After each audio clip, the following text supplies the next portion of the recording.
माटी कोड़ाई का गीत। कहवा के पिया माटी, कहाँ के कुदारी हो, कहवा के पाँच सोहागिन माटी कोड़े जाली हो, कहवा के पाँच सोहागिन माटी कोड़े जाली हो। बगसर के पियर माटी, बगसर के कुदारी हो, बगसर के पाँच सोहागिन माटी कोड़े जाली हो, बगसर के पाँच सोहागिन माटी कोड़े जाली हो, बगसर के पाँच सोहागिन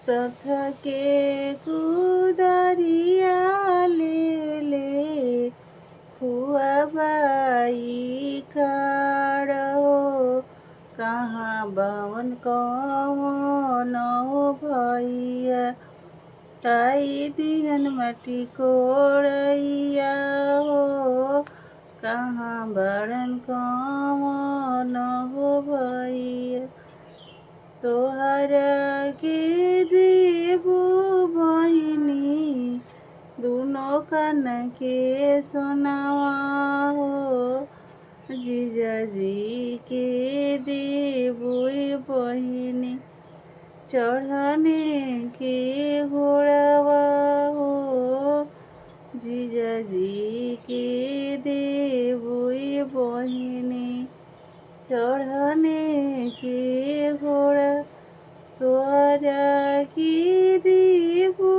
बहिनी दोनों हाथ कंगनवा हो, जीजाजी के देबो बहिनी बुलेट के घोड़िया हो, जीजाजी के देबो बहिनी चार चक्का घोड़िया हो। अच्छा लगी तो लाइक सब्सक्राइब जरूर करेंगे।